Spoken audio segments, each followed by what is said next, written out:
अस्सलाम वालेकुम स्टूडेंट्स, क्या हाल है आपके। मेरा नाम है अबरार चौहान। आज हम चैप्टर नंबर 4 को डिस्कस करने जा रहे हैं। चैप्टर नंबर 4 है सॉलिड्स एंड लिक्विड्स। इसके अंदर सबसे पहला जो लेक्चर है जो अब मैं आपको समझाने जा रहा हूँ, इसमें जनरल इंट्रोडक्शन है इंटरमॉलिक्यूलर फोर्सेस और इंट्रामॉलिक्यूलर फोर्सेस के बारे में, इनकी स्ट्रेंथ के बारे में। चलते हैं हम अपने लेक्चर की तरफ और देखते हैं इनका मतलब क्या है। स्टूडेंट्स, आज हम चैप्टर नंबर 4 को स्टार्ट करने जा रहे हैं। Chapter number 4 actually liquids and solids की डिफरेंट डिटेल्स को डिस्कस करता है।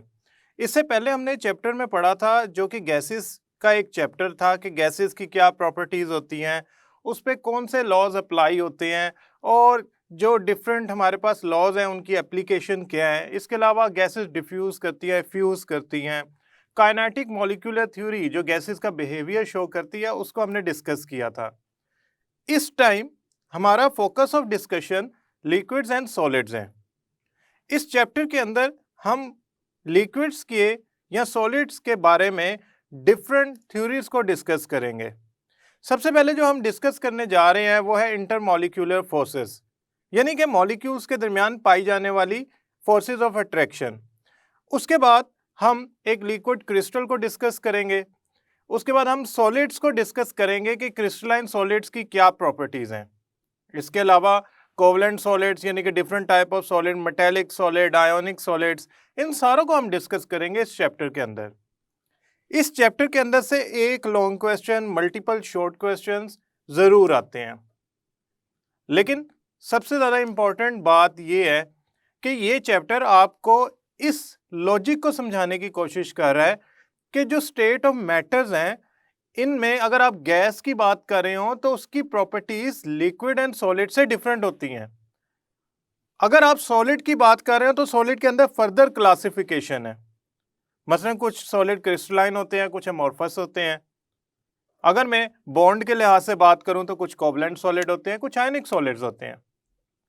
इसी तरह कुछ लिक्विड्स जो होते हैं वो अपने अंदर मौजूद फोर्सेस ऑफ अट्रैक्शन की वजह से अपना मेल्टिंग और बॉइलिंग पॉइंट बहुत ज़्यादा शो करते हैं। फॉर एग्जांपल वाटर की अगर हम बात करें तो वाटर का जो बॉइलिंग पॉइंट है वो 100 डिग्री है।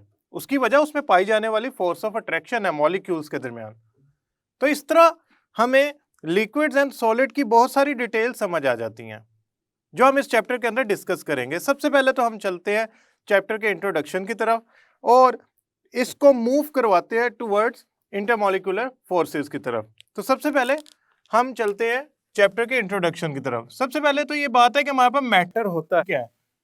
मैटर हमने जिस तरह लास्ट चैप्टर में पढ़ा था, matter is something which occupy space, जो स्पेस को ऑक्यूपाई करती है और हैव मैस, और इसका मैस होता है। ये दो बातें हैं। फॉर एग्जाम्पल हम जगह भी घेरते हैं, स्पेस ऑक्यूपाई करते हैं, हमारा वॉल्यूम होता है। सेम इसी तरह हमारा मैस भी होता है।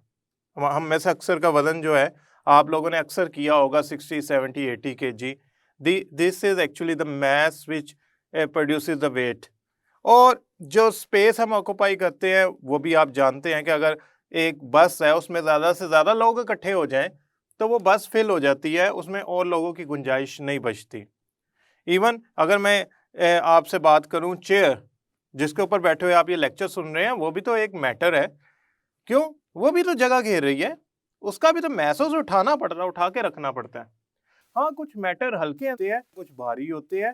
फॉर एग्जाम्पल आयरन जो है वो एक हैवी मेटल है और वो मैटर की एक ऐसी, आप यूं समझ लें, स्टेट है, सॉलिड स्टेट है जो कि एक हैवी चीज है।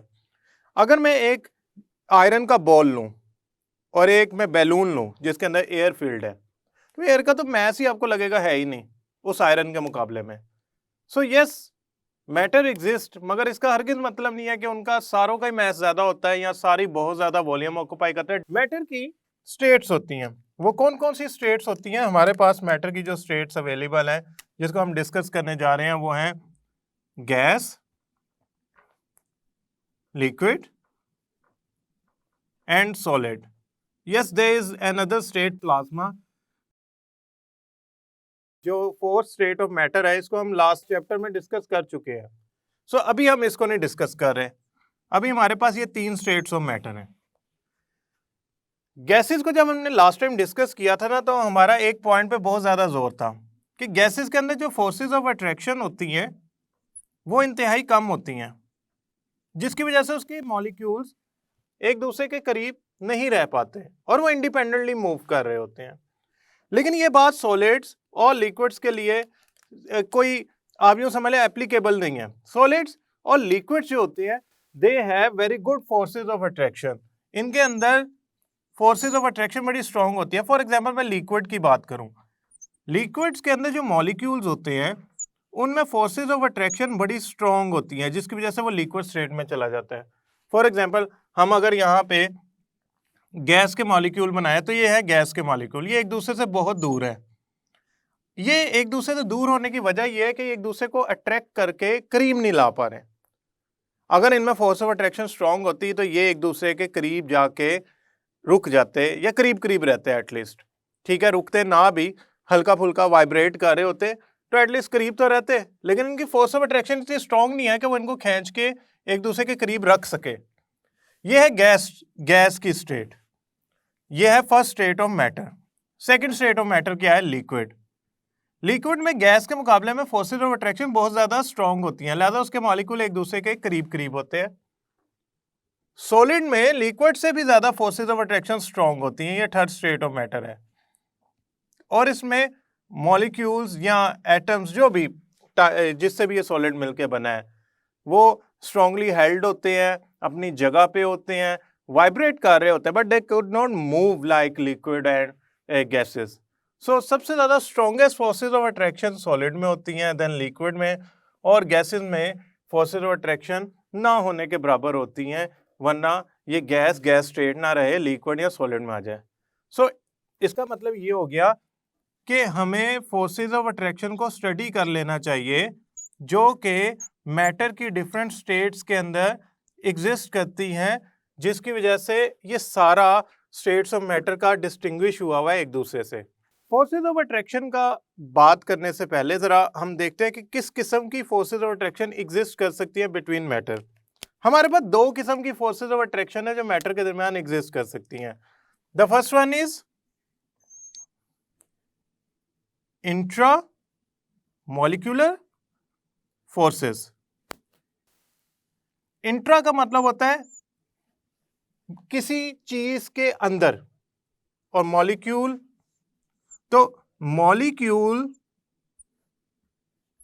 के अंदर जो फोर्सेस ऑफ अट्रैक्शन पाई जाती हैं उनको कहते हैं इंट्रा मॉलिक्यूलर फोर्सेस। इधर मेरा मतलब असल में ये है कि यहां मैं बात कर रहा हूं बॉन्ड्स की, for example covalent bond, metallic bond, etcetera etcetera. मैं इन फोर्सेस ऑफ अट्रैक्शन की बात कर रहा हूं, ये कहलाती है intra molecular forces, the forces of attraction which exist in the molecule. These forces of attraction are permanent. These forces of attraction are very strong. पहली बात हमने क्या की कि ये परमानेंट होती हैं, स्ट्रॉन्ग होती हैं। दूसरी बात, ये डिपेंड करता है कि कौन से एटम आपस में मिलके ये फोर्सेस ऑफ अट्रैक्शन बना रहे हैं। मसलन अगर मेटल नॉन मेटल से मिलता है तो आयनिक बॉन्ड बनता है, तो उसकी फोर्स ऑफ अट्रैक्शन डिफरेंट होगी जब नॉन मेटल से मिलके बॉन्ड बनाएगा। मेरा कहने का ये मतलब है, इट डिपेंड्स अपॉन के ये बॉन्ड बना कौन रहा है। ये जो atoms of different elements bond बना रहे हैं, उस पर इंट्रामॉलिक्यूलर फोर्सेस डिपेंड करती हैं। ये वन ऑफ दो स्ट्रॉन्गेस्ट फोर्सेस ऑफ अट्रैक्शन है जिनको तोड़ने के लिए बहुत ज्यादा एनर्जी रिक्वायर्ड होती है। फॉर एग्जाम्पल, मैं अगर हाइड्रोजन क्लोराइड यानी कि HCl हाइड्रोक्लोरिक एसिड की बात करूं, तो हाइड्रोजन है नॉन मेटल, क्लोरीन भी है नॉन मेटल। तो जब दो नॉन मेटल आपस में इलेक्ट्रॉन शेयर करना चाहती हैं तो वो जो बॉन्ड बनाएंगी वो बनेगा कोवलेंट बॉन्ड। और अगर मैं Cl के साथ Na जोड़ दूं तो अब इनमें कोवलेंट बॉन्ड नहीं बनेगा। उसकी वजह ये है कि सोडियम है मेटल, क्लोरीन है नॉन मेटल, और जब मेटल एंड नॉन मेटल आपस में बॉन्ड बनाते हैं तो they form the ionic bond, ionic bond. लिहाजा ये बॉन्ड डिफरेंट है, ये बॉन्ड डिफरेंट है। इसके अंदर जो फोर्स ऑफ अट्रैक्शन होगी सोडियम और क्लोराइड आयन, सोडियम आयन और क्लोराइड आयन के दरमियान, वो स्ट्रांग होगी। हाइड्रोक्लोरिक एसिड में जो हाइड्रोजन और क्लोरीन के दरमियान फोर्स ऑफ अट्रैक्शन है, जो परमानेंट बॉन्ड बना हुआ है, वो है कोवलेंट बॉन्ड। वो डिफरेंट है क्योंकि ये डिफरेंट एटम्स, ये डिफरेंट एटम्स हैं, सो डिपेंड्स अपॉन के कौन बॉन्ड बना रहा है। समहाउ ये वो बॉन्ड्स हैं जो डिपेंड करते हैं कि कौन फोर्स ऑफ अट्रैक्शन बना रहा है। मैं आपको एग्जांपल के तौर पे बताता हूँ। HCl के दरमियान फोर्सेज ऑफ अट्रैक्शन को तोड़ने, HCl के बॉन्ड को तोड़ने के लिए 430 किलो जाउल पर मोल एनर्जी देनी पड़ती है। अब 430 किलो जाउल एक मोल HCl के मॉलिक्यूल के अंदर मौजूद H और Cl का बॉन्ड जो तोड़ना है, उसके लिए एनर्जी देनी पड़ेगी। That's too much. ये इतना आसान नहीं है कि आपने HCl को हीट किया और HCl में बॉन्ड टूट गए। ये बड़ी अच्छी अमाउंट ऑफ एनर्जी है, ये इतनी आसानी से नहीं ब्रेक डाउन होगी। आप याद रखिएगा जो इंट्रा मॉलिक्यूलर फोर्सेस हैं ये स्ट्रॉन्गर होती हैं। अब आते हैं हम दूसरी टाइप ऑफ फोर्स की तरफ, जो कि है इंटरमॉलिक्यूलर फोर्स। इंटरमॉलिक्यूलर फोर्स, ये मॉलिक्यूल्स के दरमियान पाई जाती हैं। मसलन अगर मैं बात करूं, मैंने एक दोस्त का हाथ पकड़ लिया, तो मैं, आप समझे, एक मॉलिक्यूल हूं, मेरा दोस्त दूसरा मॉलिक्यूल है, तो हम दोनों के दरमियान जो फोर्स ऑफ अट्रैक्शन पाई जाएगी वो होगी इंटरमॉलिक्यूलर फोर्स, यानी कि मॉलिक्यूल्स के दरमियान the force of attraction, the force of attraction between molecules। अब इसकी एग्जांपल क्या हो सकती है? देखें, ये HCl का एक मॉलिक्यूल है, ये वाला, इसको मैं दोबारा ड्रॉ करता हूं, HCl। अभी मैं इस पर चार्जेस नहीं बना रहा, इसकी इलेक्ट्रोनेगेटिविटी को नहीं डिस्कस कर रहा, आप समझे ये एक मॉलिक्यूल है। एक मॉलिक्यूल HCl का दूसरे HCl के मॉलिक्यूल के अगर करीब जाता है, तो HCl का हाइड्रोजन दूसरे मॉलिक्यूल के क्लोरीन को अट्रैक्ट करने की कोशिश करता है। उसकी वजह यह होती है कि हाइड्रोजन पे पार्शियल पॉजिटिव चार्ज होता है और एक ही मॉलिक्यूल के अंदर जो क्लोरीन होता है उस पर नेगेटिव चार्ज होता है, पार्शियल। ये ऑपोजिट एंड एक दूसरे को अट्रैक्ट करते हैं। हम इसको डिस्कस करेंगे dipole dipole forces of attraction के अंदर कि कैसे ये डेवलप हुआ है चार्ज, इसके पीछे इलेक्ट्रोनेगेटिविटी जो रीजन है वो कैसे चार्ज डेवलप करती है और ये फोर्सेस ऑफ अट्रैक्शन कैसे डेवलप होती हैं। अभी हमारा सिर्फ मकसद ये है कि ये एक मॉलिक्यूल है, ये दूसरा मॉलिक्यूल है, इन मॉलिक्यूल के दरमियान जो फोर्स ऑफ अट्रैक्शन है, हम उस फोर्स ऑफ अट्रैक्शन को, यानी कि इसको कहेंगे ये है इंटरमॉलिक्यूलर फोर्स। अब इंटरमॉलिक्यूलर फोर्स की बात करते हैं ना, तो हम इसको समटाइम, या आप यूं समझ लें, बुक इसको लिख देती है van der Waals forces of attraction, forces of attraction. ये तमाम मॉलिक्यूल्स के दरमियान पाई जाती है। वो पोलर हैं, नॉन पोलर हैं, छोटे हैं, बड़े हैं, उनमें चार्जेस वाले डाइपोल या कोने हैं या नहीं है, इससे कोई फर्क नहीं पड़ता। This kind of forces, yes, ये एक क्वेश्चन आपका जेन्युइन हो सकता है कि अगर ये फोर्सेस हर किस्म के मॉलिक्यूल्स में पाई जा सकती हैं, तो क्या उनकी स्ट्रेंथ भी हर किस्म के मॉलिक्यूल में एक जैसी होगी या इनकी स्ट्रेंथ किसी चीज पर डिपेंड कर रही होगी? असल में ना, जो इंटरमॉलिक्यूलर फोर्सेस होती है ना, they are very weak forces as compare to intramolecular forces. मसलन HCl के एक मॉलिक्यूल की दूसरे मॉलिक्यूल से अगर आप फोर्स ऑफ अट्रैक्शन तोड़ना चाहते हैं, तो आपको 17 किलो जूल पर मोल एनर्जी देनी पड़ेगी। यानी कि अगर आप एक मोल HCl के मॉलिक्यूल्स के दरमियान फोर्स ऑफ अट्रैक्शन तोड़ना चाहते हैं, तो आपको कितनी देनी पड़ेगी? 17 किलो जूल पर मोल। और अगर आप HCl के अंदर मौजूद बॉन्ड तोड़ना चाहते हैं, तो आपको 430 किलो जूल एनर्जी देनी पड़ेगी। ये बहुत कमजोर फोर्स ऑफ अट्रैक्शन है, ये बहुत कमजोर फोर्स ऑफ अट्रैक्शन होती है intermolecular force. The primary reason, पहली वजह, प्राइम वजह इसकी फोर्स ऑफ अट्रैक्शन के कम होने की है कि मॉलिक्यूल्स के दरमियान डिस्टेंस ज्यादा होता है। ये जो एटम्स जुड़े होते हैं ना, दे आर क्लोजली आप यूं समझ लो available to each other, vicinity में होते हैं एक दूसरे की। मसलन आप अगर यहाँ पे लिखना चाहें कि ये स्ट्रॉन्ग क्यों होता है, एक तो वजह इनके स्ट्रॉन्ग होने की ये है, they are in the vicinity और they are close to each other. ठीक है, इसके स्ट्रॉन्ग होने की वजह क्लोज टू ईच अदर है। इसके कमजोर होने की वजह क्या है, the molecules are not close to each other. Molecule एक दूसरे के करीब नहीं होते, क्योंकि एक मॉलिक्यूल जो होता है वो जब दूसरे मॉलिक्यूल से फोर्स ऑफ अट्रैक्शन डेवलप करता है तो उसमें पॉसिबिलिटी यही होती है कि वो एक दूसरे के करीब नहीं है, लिहाजा अगर वो फोर्स ऑफ अट्रैक्शन डेवलप कर भी लेंगे तो इतनी स्ट्रांग नहीं होगी।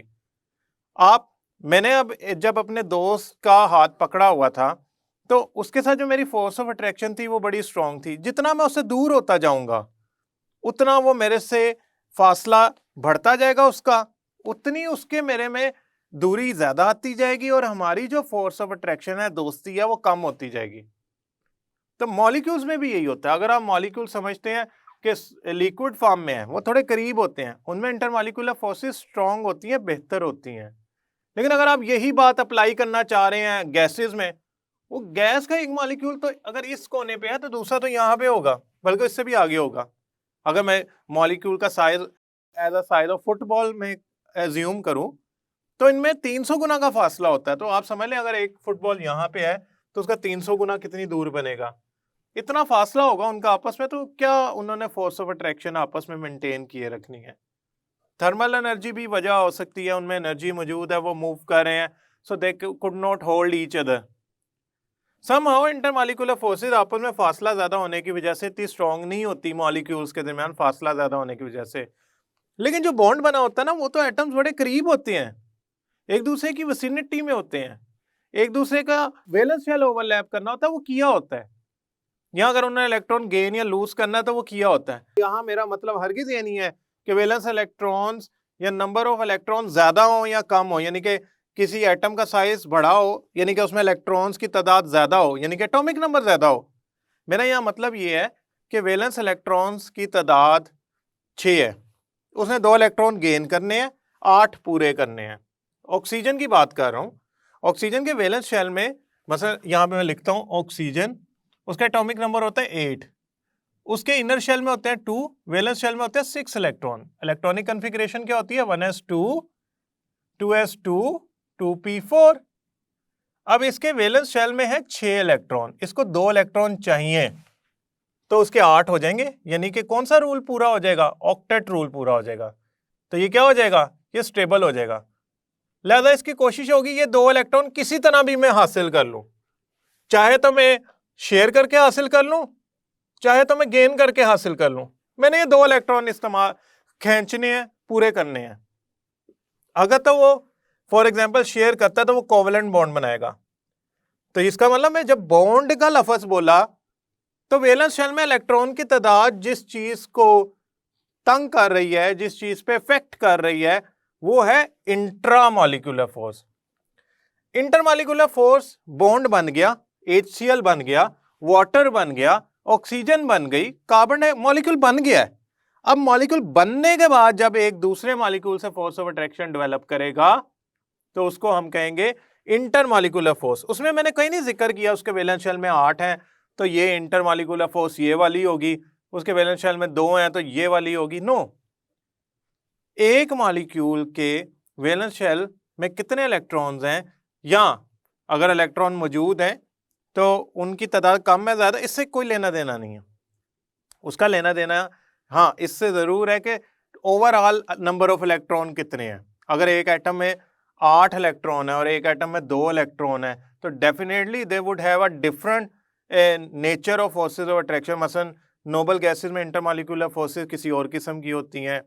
अगर मैं बात करूं अमोनिया की, NH3 की, तो उसमें इंटरमॉलिक्यूलर फोर्सेस किसी और किस्म की होंगी। We are not interested in that, somehow it does not depend upon valence electron, but this force of attraction must depend upon number of valence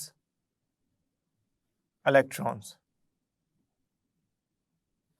students यहाँ पे दो बातें आप सीख लें और मैं आपको ये बार बार समझाऊंगा कि इंट्रामॉलिक्यूलर फोर्सेस यानी कि bonds, covalent bond, metallic bond, इनकी नहीं बात कर रहा मैं।